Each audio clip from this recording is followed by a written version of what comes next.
Welcome everybody to week 2.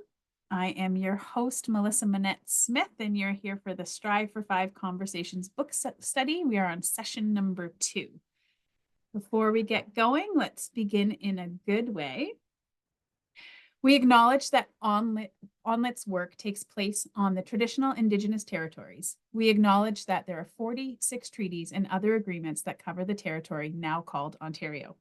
We are thankful to be able to work on this land, and we are thankful to First Nations, Métis, and Inuit people for their care and for teachings about the earth. This acknowledgement reminds us of our responsibilities to our relationships and to the ancestral lands on which we learn, work, and live. Here is tonight's agenda. We are going to begin with a quick review of our last session and then jump into key takeaways from chapters 4 and 5. We will then take a brief look at the Strive for 5 model in action in an Ontario classroom, which just happens to be my classroom. And then finally, we will have some breakout sessions to work through a vocabulary activity. So let's begin by reviewing some key points from last session. Last week, we reviewed the Strive for 5 framework and discussed ways to scaffold up or down, depending on the needs of your students. We talked about how extending the conversation allows students the chance to deepen and extend their language skills through the modeling of precise language. When we're scaffolding, we always want to start with the least intense. In this case, it would be minimal. One way that we could do that is to reduce the choices, give them an either or question. Those types of tasks help to minimize our minimal way of changing the question so that it supports learners. A more moderate way of scaffolding downwards would be to provide them with a close technique, which would be a fill in the blank type question. And a more intense way would be to give them the answer and have the child repeat it back. If you're looking again in the book for these downward scaffolding strategies, they're on page 25 of your manual. When we are looking at scaffolding up, again, we want to start with the minimal. And we might ask them questions or ask them about connections or give patterns in the books. We want to increase to more complex thinking. We might ask for some inferences or predictions, or we might ask questions that are a little bit more intense and use cause and effect or a problem and solution. We discussed last week Scarborough's reading rope and how the framework could be used to support the upper strands. We also discussed how our MLL learners can be supported with scaffolding conversations to increase their language skills. Last week, we briefly discussed how to use the Strive for 5 framework in your interactive read-alouds to promote comprehension and language skills. Last week, again, we talked about how we could take those comprehension skills and we could dive a little bit deeper in that conversation that we are having with them. Before we keep going, I wanted to provide people a spot in the chat, or if you wanted to unmute, if anybody had any successes to share with the group about their experiences using the Strive for 5 model in their classroom. So again, if you tried it, maybe you could just say a yes in the chat, a Y for having tried it. If you have a little bit more to share that you would like to do, that would be great. But go ahead and pop that in the chat if you've got any. Give me a yes if you were able to try one in the at some point this week. Yep, we got a nice big yes there. It's hard not knowing what everybody's position is in the school. Some of you might work more directly with teachers and work more directly with students as well. We got a couple of yeses there. Hopefully they were positive experiences and that you found some of what you learned last time useful. I also wanted to provide space for any lingering questions. So before we dive into this week's chapters, if you have any questions or some wonderings from chapters 1, 2, or 3, if you wanted to put those into the chat, or if, again, feel free to unmute and ask them if you did have any questions left over, things you weren't quite sure about, anything you might still be wondering about the framework itself.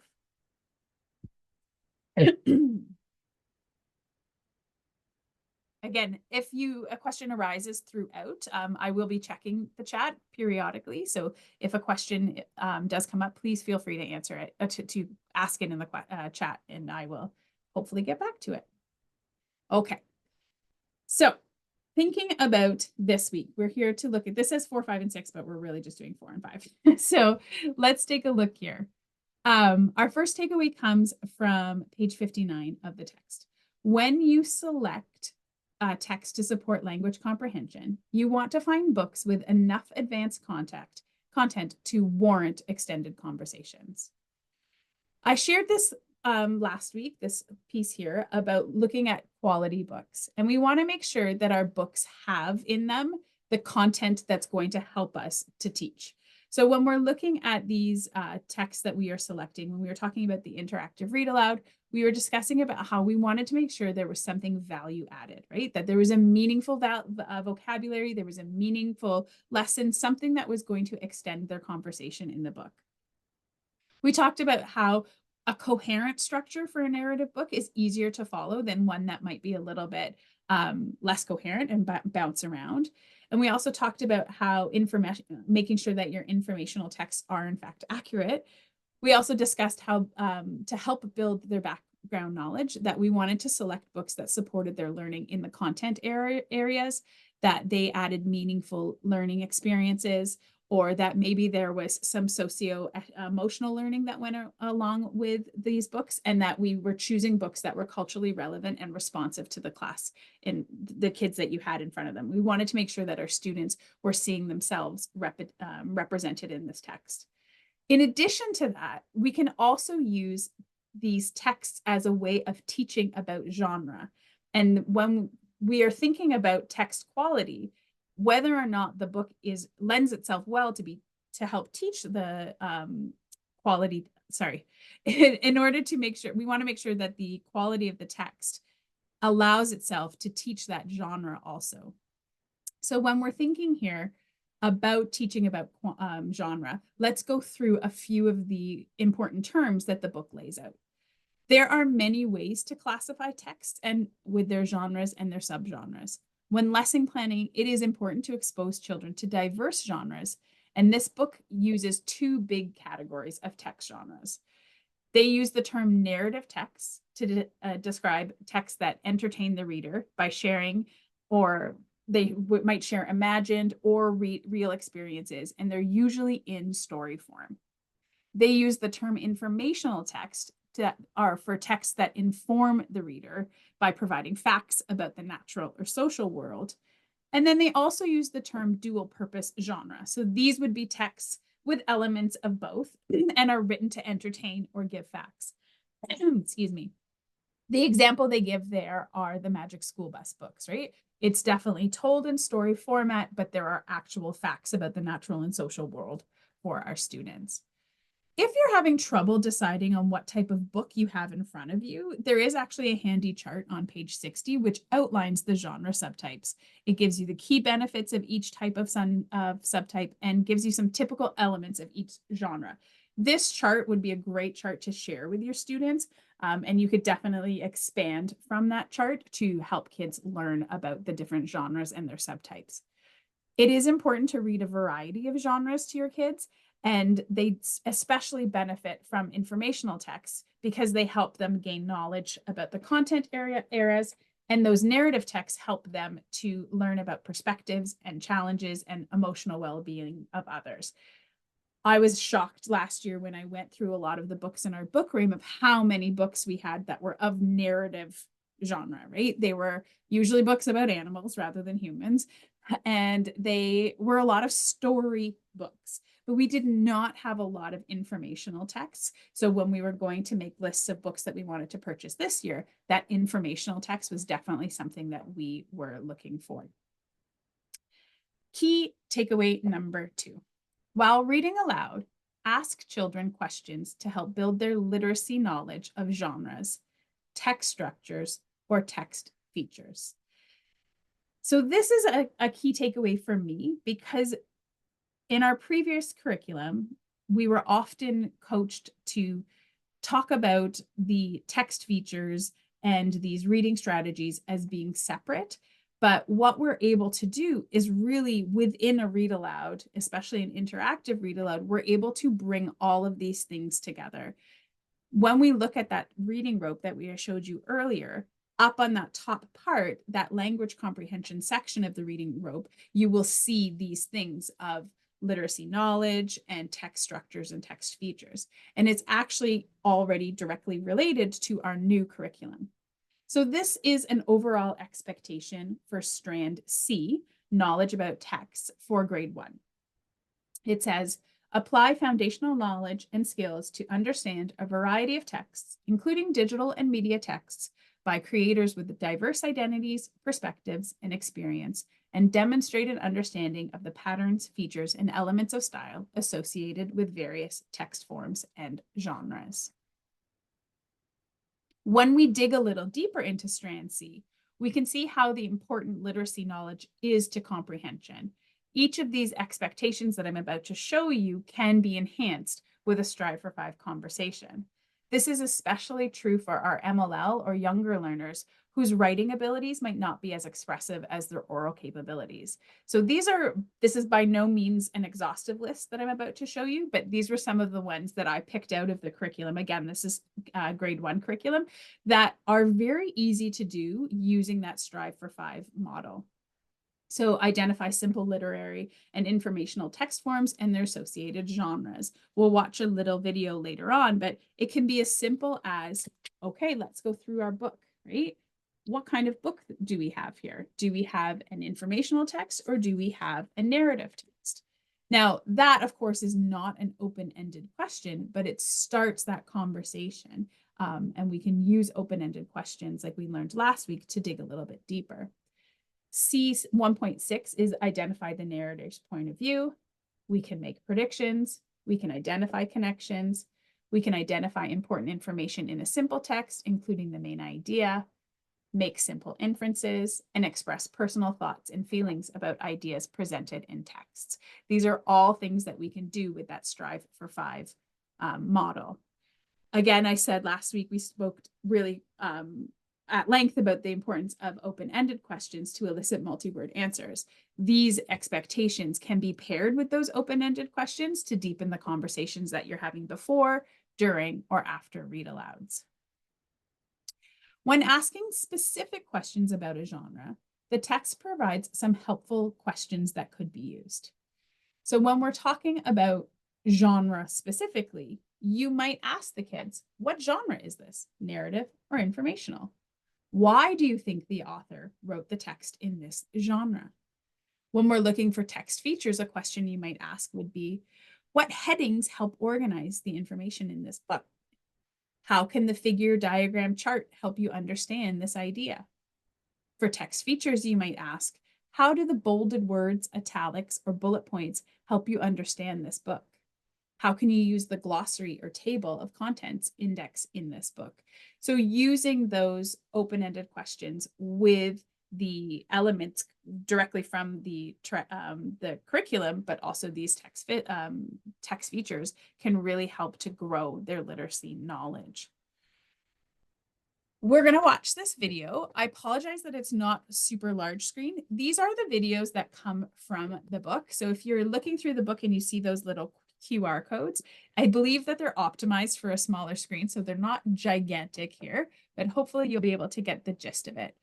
In this video, the teacher is demonstrating how to integrate questions about genres into your read-alouds. She uses the book and her question asking to draw her students' attention to the text features of an informational text.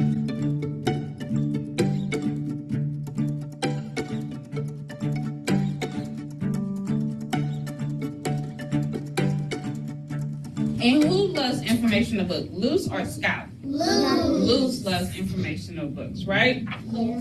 And informational books is it a fun book or is it teaching us something? Teaching us something. Teaching us something. Good job. So we learned that this is a glossary. Ever say glossary? Glossary. It's when we need to figure out what a word means, right? Yes. And this is an index. We haven't learned about index here yet. Everybody say index? Index. So books that gives information that have an index. This is where the author tells us which pages you can find information about different things. So if I want to find out about bed, I'll look at the page numbers, right? And then it'll tell me what page to go back to.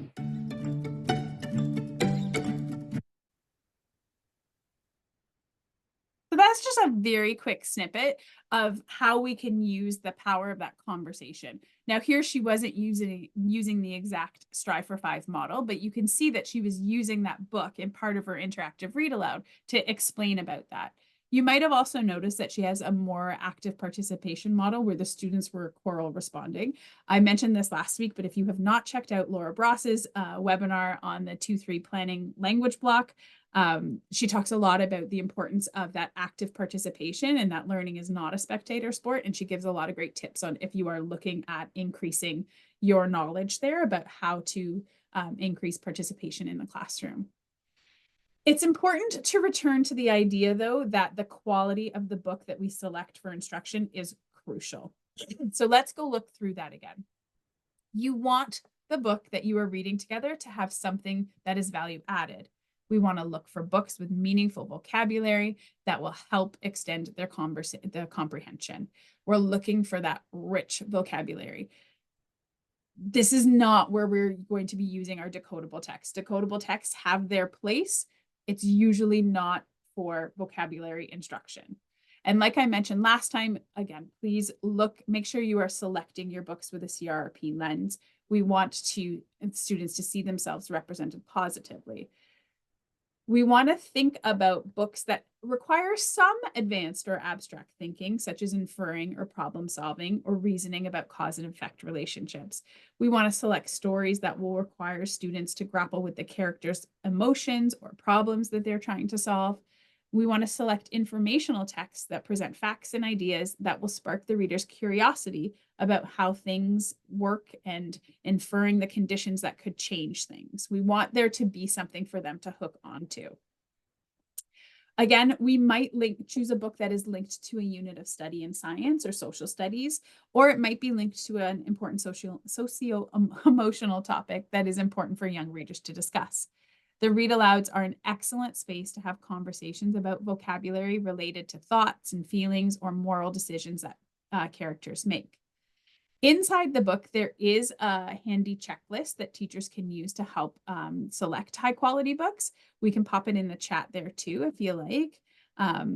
It's not, again, it's just one that is handed out from there. I see that we've already got it in there. Thank you, MJ, in the background, always solving all my problems ahead of them being one. But I just wanted to stop before we go. Are there any questions about the types of books that we could or should be reading, or how we could use the Strive for 5 model to engage in conversations about genre or text features? Feel free to put them in the chat or to unmute if you had any questions about selecting a text.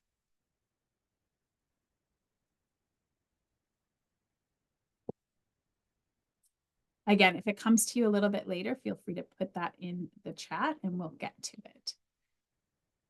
Moving on to chapter 5, here is our key takeaway from page 74.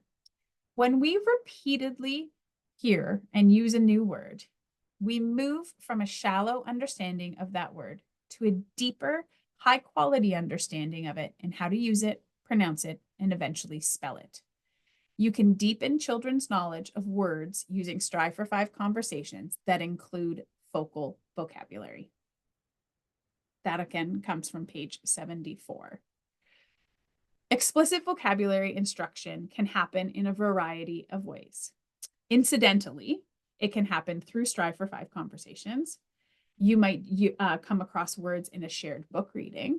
You might have words that are coming to you from a content area instruction, or you might have direct vocabulary instruction where you're pre-teaching the words in the books, you're teaching words in science or social studies, etc., and you're explaining words that the children ask about. And of course, for many of us, you're going to have the mix and match of these two as you go through learning. We also want to make sure that when we're using explicit vocabulary instruction, that we're making good use of our small group time. This is a perfect time to review new vocabulary that was introduced in whole group. And that's especially helpful for your MLL learners or any students that you might have that have some processing needs. Reviewing them in the small group might give them the opportunity to learn again or to repeatedly use that word or use it in new and novel contexts. When we're thinking about explicit vocabulary instruction, we need to remember that there's no way that we can teach all the words, right? There's too many words. We can't teach all the words. So it's important to consider which words to teach. You may have heard vocabulary words referred to as their tiers. In the book Strive for 5, they use the terms basic, advanced, and content specific. Basic words, otherwise known as tier 1 words, are the common words that rarely require direct instruction because children learn them from exposure. They might be exposure through conversations, through book reading. These are words like baby, car, jump, and they're often concrete nouns or verbs or simple emotions and basic modifiers. Advanced words, which would be our tier 2 words, are more domain general words that have precise or complex meanings. These words are words that warrant explanation or direct instruction because they are key to comprehending text. These are words like disappoint, competition, and they might be abstract nouns or verbs or complex emotions. They might have multiple meanings that are context specific. Our content specific words are also known as our tier 3 words. These are very domain specific words that have precise meaning that are often linked to science, engineering. These are words like recycle or STEM or habitat. They're technical verbs. They're precise academic concepts.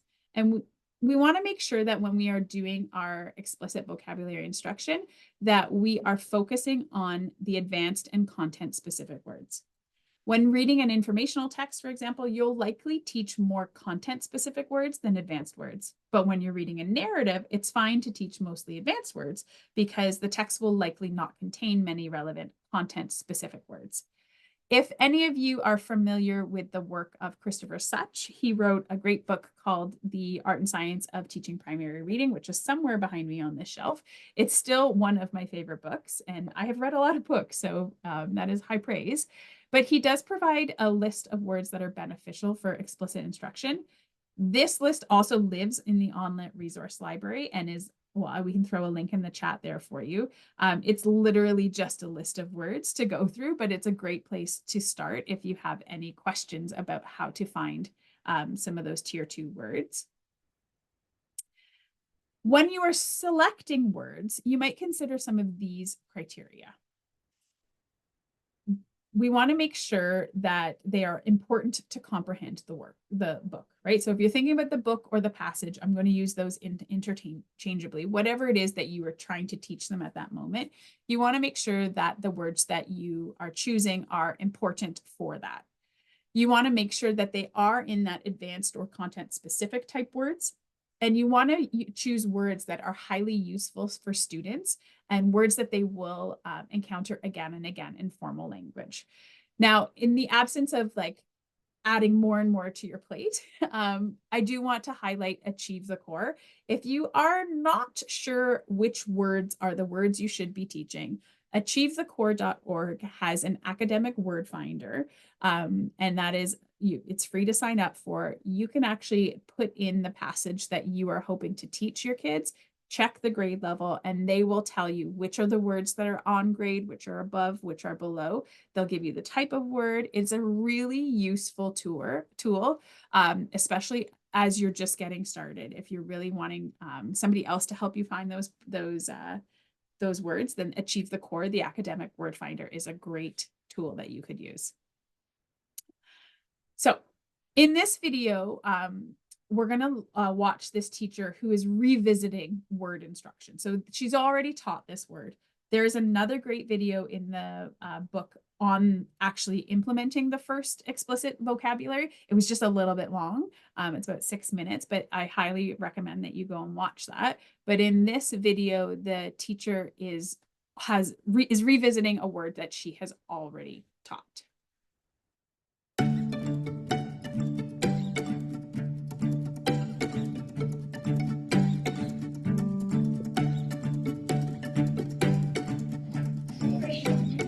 The busy tree. Okay. I am a tree, a busy tree. These are my roots, winding and long. They anchor and feed me and help me grow strong. Okay. Look at the part of this tree. Part of it is under the ground. This part is called roots. Okay. Roots. Okay, Sophia, do the roots grow up or do they grow down? They go up. Okay. Up. These are the roots right here. So is the roots above the soil or under the soil? There. Under the soil. Very good. So that was a super, super quick example of how you might bring that vocabulary into a conversation. You'll see that, like, if you blink, you might miss it. Like, it was so fast in that video. But you got to remember that it's the turn taking that makes it super powerful, right? So in just a few seconds, the teacher was able to use the focal vocabulary word, check for comprehension of that word, recast the question with a visual hint because the child was incorrect. So she scaffolded downwards, and then support the learning and reaffirm for that child. So that all happened in a matter of seconds. Throughout the book, if you have read these chapters, they do talk about these lovely vocabulary cards. I have tried searching high and low for these exact cards on the Scholastic website. I'm assuming it's a Scholastic product, but I have not found those ones. But this idea of the visual with the card was really helpful for that specific student. Another way when we're thinking about these texts and the informational texts and these narrative texts with the vocabulary is something called a text set. So a text set is an intentionally grouped set of texts and media resources that are focused on a specific topic and are designed to help all learners build background knowledge and vocabulary through the volume of reading on the science or social studies or high interest topic.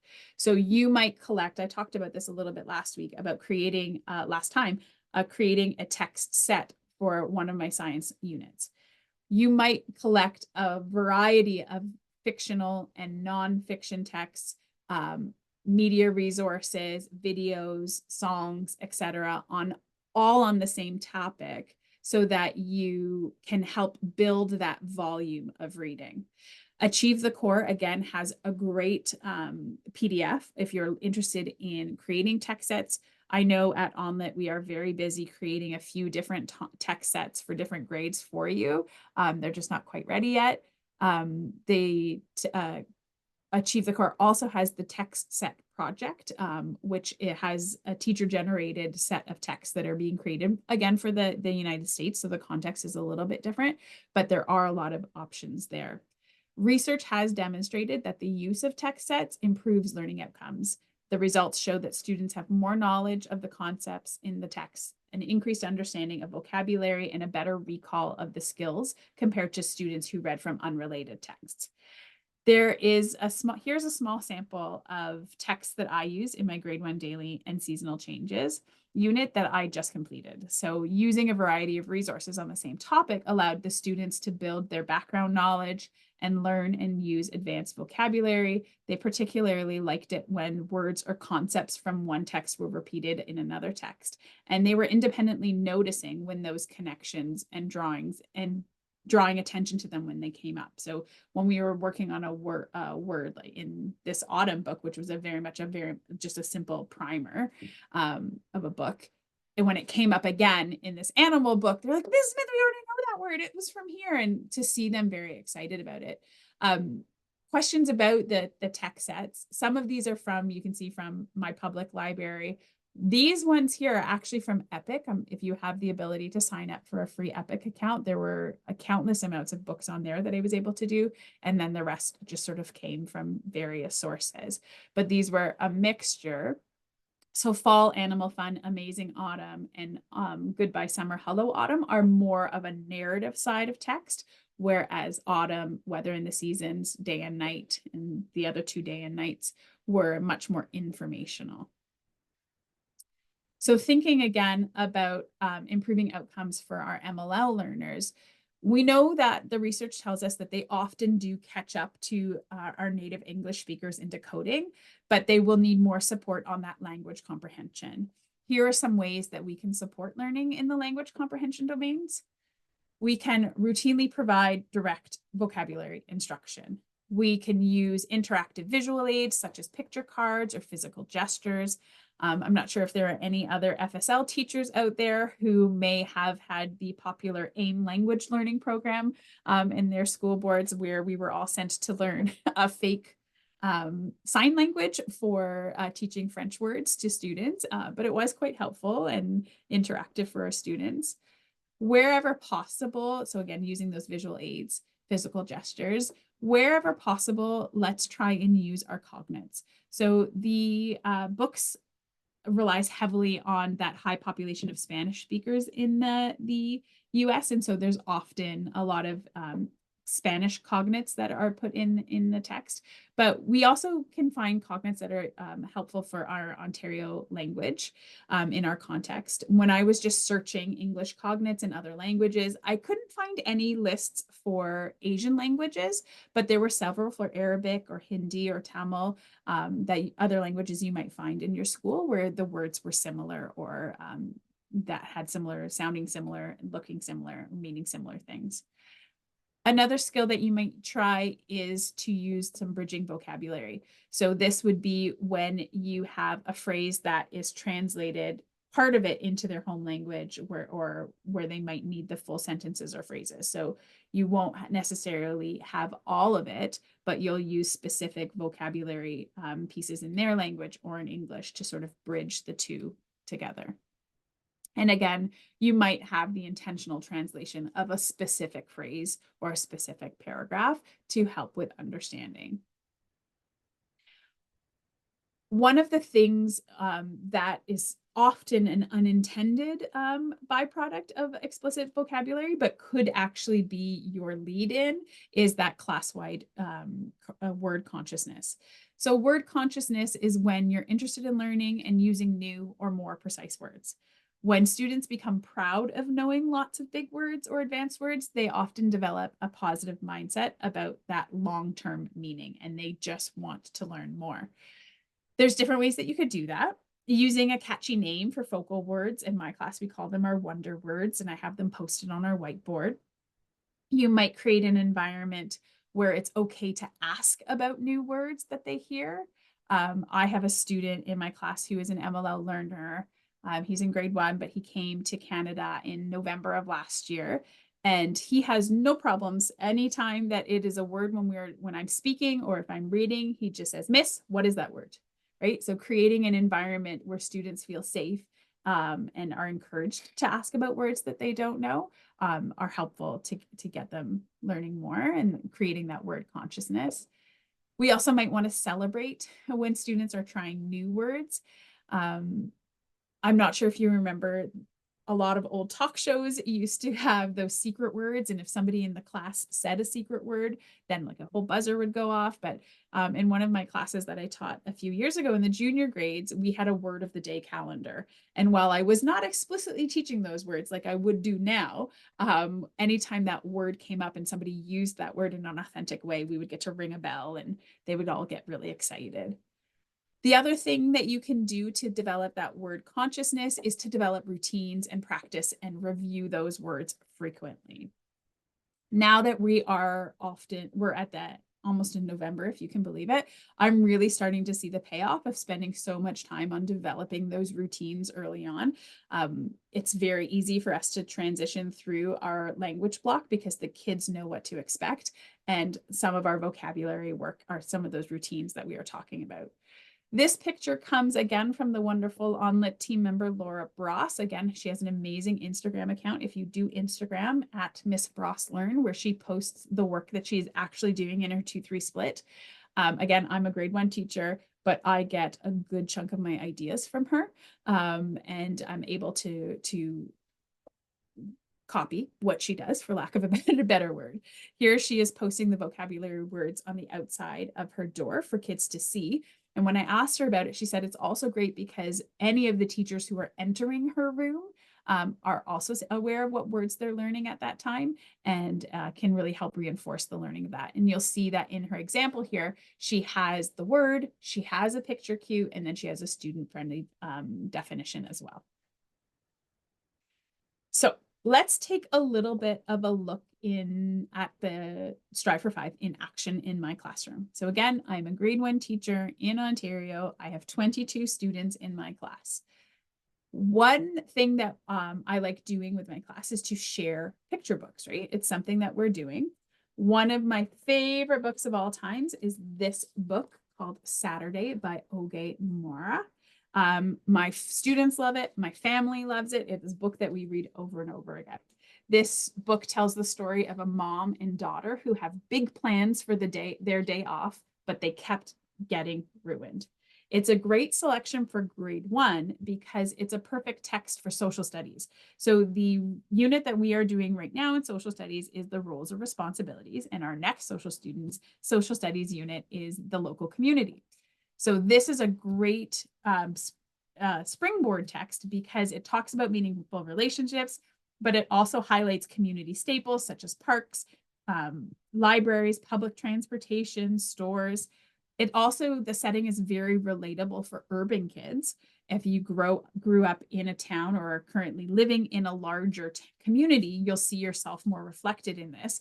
But if you are in a rural setting, it gives students support in creating that background knowledge of what it might look like to live in a community where you can take a public bus around town.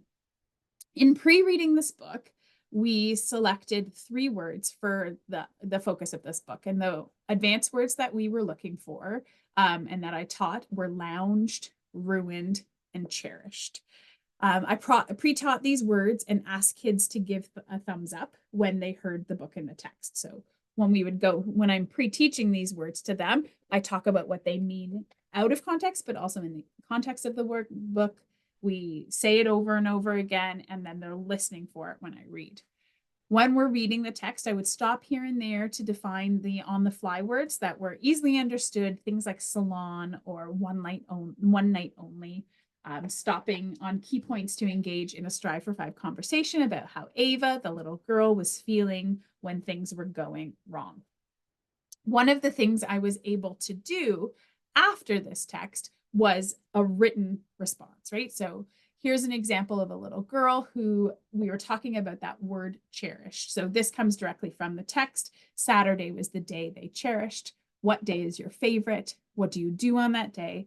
How does it make you feel? And so you can see that this girl said, my favorite day is PA days because I get to spend time with my family. I cherish PA days because I have lots of time to play, to something and play, go and play. That's what it says. So this was something that she came up. This is a child who you can see there's a lot of issues with her encoding and spelling, but the ideas were generated by herself. Here's an example of a student who needed a little bit more support, and she was using more of our sentence scaffolds. My favorite day is Friday because I get to sit anywhere. It makes me feel happy. I cherish Friday. So of course that I cherish Friday was given to them as a way of reusing that word. So this is an example of how we're using this idea of intentional vocabulary, explicit vocabulary instructions. There was opportunities for me to engage in the Strive for 5 conversations at certain points in the read aloud. I wish I could film my class to show you some of those in actions, but I do think that the book gives some great examples of teachers using it. But now it's going to be your turn. Here's the task for tonight. Before we get to that, let's remember our breakout room norms, that we're going to contribute to the conversation by speaking up, but let's not make space for everybody. Be cognizant of different experiences. Consider what you can learn from engaging with other viewpoints. Engage critically with the content. Do not allow your first thought to be your only thought. And know that growing and learning means that you may shift your positions, revisit your assumptions, and advance your thinking. And these breakout room norms come from our ONlit team member, Jordan Sloan. So here's your task. you are going to read an excerpt from the book, Thank You, Amu. So Thank You, Amu is also by Oge Mora. It is not by any means a sequel to Saturday, but there are a lot of parallels. This book could also be included in a text set to support grade 1 social studies unit on roles and responsibilities and the local community, because it also highlights key members in the community, such as an elder, a young boy, a police officer, a street food vendor. It also has repeating narrative structure. So the same thing happens over and over again, which can be really helpful for young children and MLL learners to help support their comprehension. So you are going to read an excerpt from that book, and then you're going to pick 2 words that you want to put some time into. What would pick 2 words from that excerpt that you believe would be useful to teach students? Then as a group, you're going to complete the chart from the Pretend Vocabulary Toolkit. So this is a chart that I have made, but I've used that vocabulary toolkit to help me make that chart. And then think about ways that you could use the Strive for 5 framework to use the focal word in context, as well as highlight genre or text features. So for instance, if you were talking about the word lounge, which I talk about in the Saturday, you might think about a way that you could frame a question where you're including that word. I believe that we are putting these in the chat right there. I just want to make sure. Nope, not yet. Okay. Let's put that in there. There we go. She was waiting for me. I know it. So that link is there. You might want to link that chat, open that link first. You should see in there a slide deck. When you get in there with your group, I didn't number them this time. Just pick one that's empty and start writing on that. If you're not finding that there are none left, we don't have too many people today, so it should be okay. We can do that. So we're going to put you in those rooms just for about 10 minutes or so to give you the chance. Feel free to select the words yourself. If you want to try using the Achieve the Core, I'm totally okay with that. There were a few words that were selected there when I went through, thinking again at the grade 1 level of what you might look for. Are there any questions about this task before we go in there? So again, you're going to read the excerpt. You'll see that on that first slide where that excerpt is, or I think it's on the second slide, there is a link to a PDF. I did not create that PDF, but if you wanted to look at the pictures in the book, somebody else has created that PDF, and it will give you the opportunity to look through at some of the text structures, because she does use she uses the words, and she uses font, and she uses bolding to help with her. So if there are no questions, why don't we go ahead and open those rooms for about 10 minutes there, MJ? Thank you. And off you go. Okay, welcome back. I know it's never enough time in these breakout room tasks, but I did want you just sort of to get a taste of how you might select a word and what you might do with that word. If you are in charge of leading any kind of professional development with your staff or on a systems level, activities like that where you are selecting a text and then selecting words from the text and then rationalizing it can be really helpful for staff to figure to help learn about vocabulary and how they might implement that. So thinking about that, I'd love to have just a very quick discussion here on some issues you might want to highlight about integrating vocabulary instruction into our daily lessons to enhance student comprehension and retention, particularly in diverse classrooms with varying language backgrounds. What issues can we anticipate facing? What are some solutions that we might have to those?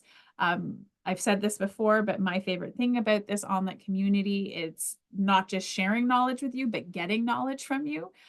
Because I know as a province, we really do have a lot of the questions and answers between us. So if you don't mind throwing out in the chat there, what are some issues you have encountered or you might anticipate encounter when you're trying to do some explicit language, explicit vocabulary instruction with your students?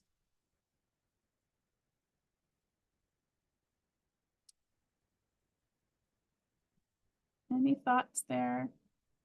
I know for me, in my context with my 22 kids, one of the things that's hard, of course, is that varying language background, right? I've got 2 students who are relatively new to Canada and students who have been in Canada for their whole lives and are born to native English speakers, and then the whole gauntlet in between, right? Some people, the only language that they're getting as are of English is at school, and at home they're going and learning a different language. So that for me has been part of the struggle, is marrying the wide variety of learners that I have in the classroom and making sure that I'm reaching the needs. Using that multisensory approach has been helpful for me in having those visuals and always having visuals present when I'm helping to describe words. Okay, right. It's like Stephanie and I are on the same wavelength. She says visuals can be used when supporting vocab to help MLLs. When you when you choose to do those target words, absolutely.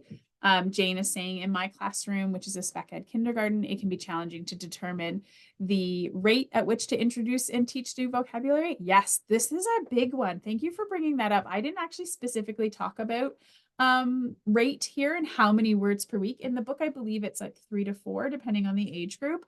But again, think about the context and think about the learners that you have in your building. It might not be, that might be too few, that might be too many. That's definitely an issue. I see there was a question there. What are some non-examples? So for instance, if you chose the word scrumptious, which I think a lot of people did, a non-example would be a word that is the opposite of that, a word that doesn't mean that, right? So how would you describe how that? Very good. So Debbie wrote, a non-example of simmered would be a pot that was boiling rapidly. See, I told you, you guys have the answers too. This is the best part of all of this, is that we get to support each other in this. Are there any other issues that you might foresee in your classroom when you're doing vocabulary instruction? I know last week we did have some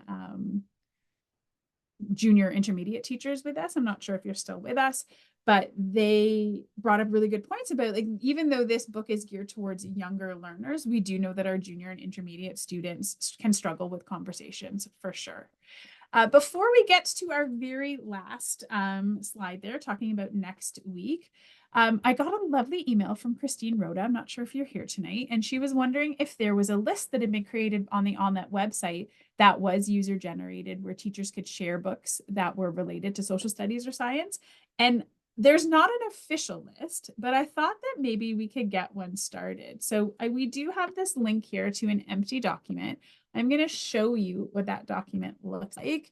And it's really just a blank slate here, where I thought, especially those of us who are teaching in the classroom and are using books to help our instruction, you could simply put the book title, tell me what grades it would be good for, what subject it might be good for, and then I didn't finish my thought here, community, and then maybe a little bit of a rationale, and we can get that text set going.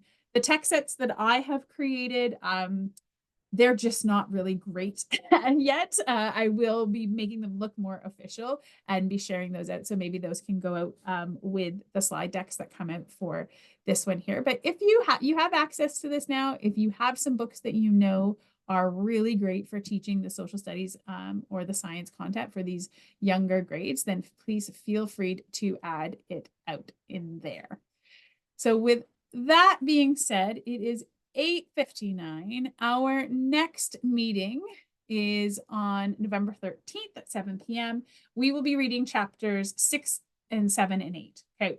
So there's a little bit of a typo there, but we'll be reading chapters 6, 7, and 8. And again, please consider sharing your experiences with using a text or an interactive read aloud or a Strive for 5 conversation. And please join us, even if you have not read the text yet. The conversation is often where we do a lot of our learning, and we would love to have you, even if you're not done. Again, if you need me in the next 2 weeks, you can reach out at melissa@onlit.org. I did get a few lovely emails from participants asking for more information and questions, and it's really my favorite thing to do. But thank you so much. I really appreciate you coming out here. I can stick around for a few minutes now if you have any questions that you'd like to ask about any of these things. But if not, thank you so much for coming, and we will see you in 2 weeks.